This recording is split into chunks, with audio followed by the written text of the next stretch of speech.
Hey guys, this is Eckhart's Letter. Hello and welcome to another video, and we've got another two-parter here today. I've sometimes been doing this, leading with one topic and then going in and covering some news maybe, and I was sitting down about to record a video on how Boba Fett in Star Wars Legends used to be an incel, as you do, etc, etc, when I saw some news that got me really excited. So today we'll be covering the history of Boba Fett as he appeared in the early stages of the Star Wars Expanded Universe. Then at the end of the video, I'll also be talking about some news regarding Star Wars audiobooks and why I think it is very important. If you want to skip around, I've included timestamps down below. You can scrub on the timeline, easy peasy. With that being said, let's get started. Alright, so Boba Fett in Star Wars Legends has a fairly interesting history, as is the case with canon. Of course, falling into the Sarlacc didn't kill him. He'd be brought back very early into the revamped Star Wars Expanded Universe with Dark Empire, where, of course, he was hunting down Han Solo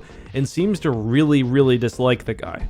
It is, a small universe after all. However, Boba Fett was brought back more prominently for Tales of the Bounty Hunters, where we get a full short story all about Fett's history. Tales of the Bounty Hunters, by the way, is an excellent Star Wars anthology, just like Tales from Jabba's Palace. But the short story we're discussing today is specifically called The Last One Standing, The Tale of Boba Fett. The story is set out in a pretty cool way, where it sort of details several interactions between Han and Boba, who are presented as rivals, and of course ends off with the two men pointing blasters at each other. However, the thing that's most interesting for the point of this video is the fact that it dives really deeply into what Boba Fett is actually like. Not only his fictional character history, but what his personality is like, how he acts around other characters. And this probably would have been fine had Attack of the Clones not existed. I don't think anyone realized that Boba Fett would become an important character in the prequels and that his family would take on this greater role. So obviously,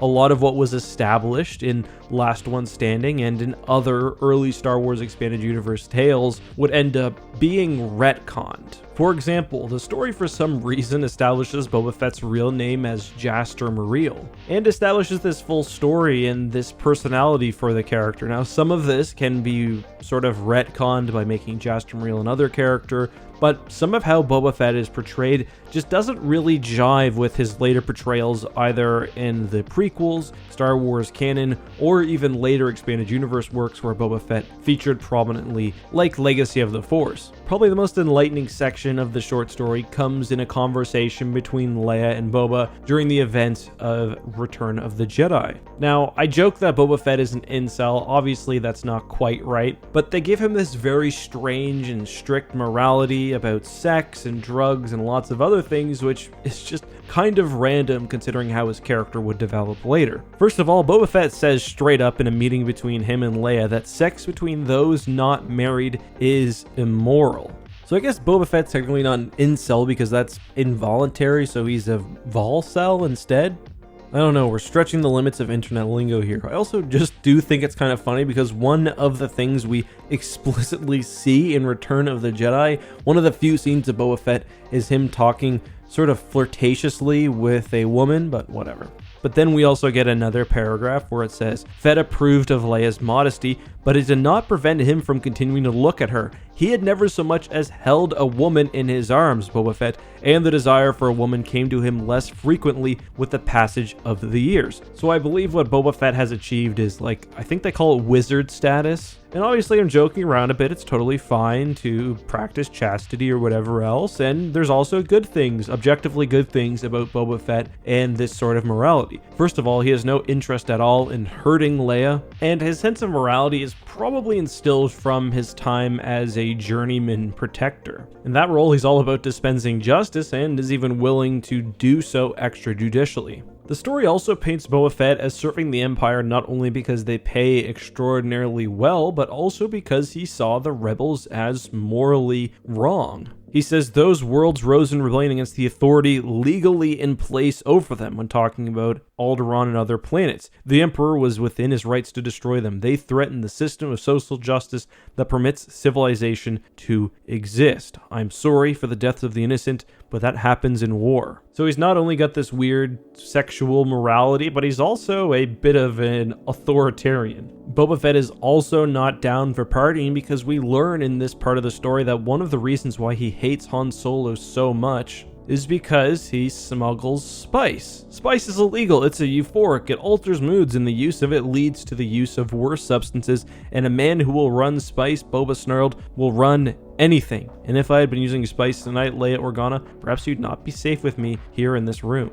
And the fact that makes all of this kind of stranger and makes Boba's character even sadder, I guess, is the fact that this is the first time he spoke to anyone when he has this conversation with Leia in a very long time. Even just letting out these few sentences has started to hurt his throat. So yeah, that's how Boba Fett was envisioned, this very staunch, very strict person with an unshakable morality who thinks the Empire is right. And to be honest, I am happy this is not what Disney and what the rest of the expanded universe chose to go with when shaping Boba Fett's character later on. I mean, some of it's interesting, but I much prefer the idea that Boba Fett is just self-serving, and perhaps, as we see in Star Wars Legends and also The Mandalorian, even loyal, because it's sort of contrasting with his general character. But yeah, I still highly recommend you guys read all of Tales of the Bounty Hunters. It's a very fun read. I love those anthology stories, and they were written very early on in the Star Wars Expanded Universe, so it's interesting to see how things change from their original conception to later on. Anyway, the second thing I wanted to talk about, as I alluded to at the beginning of the video, is the importance of Star Wars audiobooks and the sad shape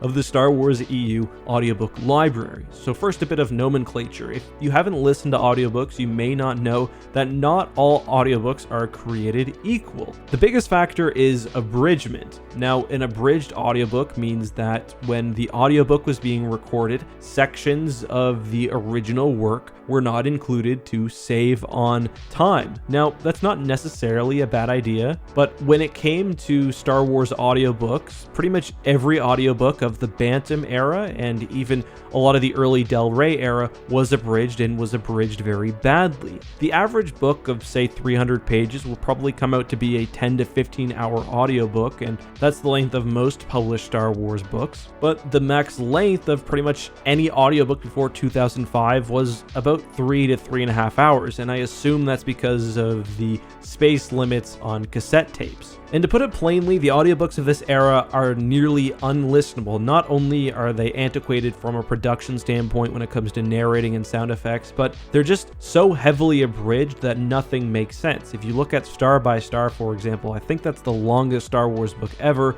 A full audio production of that novel would probably come out to about 20 hours, maybe even more, and it's abridged to 3.5. So you're getting like 15% of the content there. Major events are full on excluded. It's just a bad experience. And you were lucky back in the day if your audiobook got an abridgment, because there are lots of Star Wars Legends audiobooks which have nothing. The entire series of, say, The Young Jedi Knights not only doesn't have audiobook versions, but doesn't even have digital versions. Up until recently, the well-loved novel Shatterpoint also didn't have an audiobook, and this is something that Star Wars, after the Disney bought, has been doing much better. I think every novel that's come out has got a full, unabridged audio production, so the text being presented in its full form as an audiobook. And this is important, not just from a sort of preservation of material standpoint, but also because for a lot of people, audiobooks are the only way that they can experience Star Wars material. For one, a lot of people can't read or have some impediment which makes reading difficult. Last time I posted about this topic, an individual commented the following: "I'm dyslexic and have extreme trouble reading, but audiobooks have created a wonderful opportunity for me to get into the Star Wars expanded universe. However, I've never been able to get into the Legends part of Star Wars, in large part due to the exact issues you discussed." And I was talking sort of about the stuff that I'm mentioning now. Maybe new releases will finally give me an opportunity. And yeah, dyslexia is one example. Some people just are not able to read. There are 1,000 reasons why reading is just not accessible to someone, and having those options is great. But I mean, there's also the fact that for a lot of people, myself included before I started YouTube, I just don't have time to sit down and dedicate, hours to reading Star Wars novels when I've got so much else to do. Like when I was working a regular job, I just didn't read Star Wars books because I was burnt out from reading at work and I didn't want to come home and spend more time alone reading a book. Audiobooks are great because there's something you can listen to as you're going to work, whether you're driving in your car or taking the bus or walking, or even while you're taking some time to relax and play video games or do something else. It's just a very accessible medium, and that's why I've got, for example, months of listening time on my Audible app. Even now, as I do YouTube, I still find it a lot easier to tackle a new book if it's available in audio form, and I can slowly work away at it. I also think Star Wars books especially really benefit from having sound effects and music, which the audiobooks usually do. The new audiobooks anyway. As I said,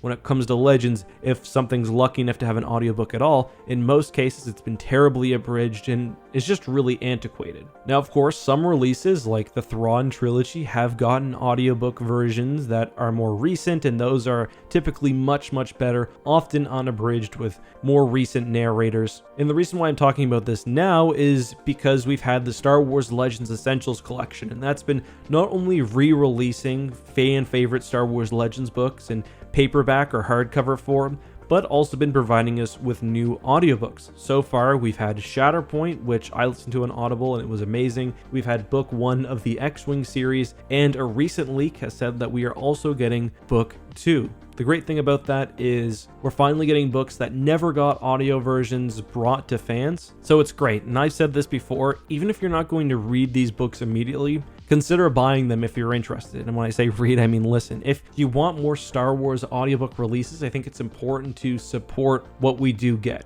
That's just my opinion though, guys. I hope you enjoyed this sort of 2-part video. But until next time, be safe, have a good one, and may the Force be with you.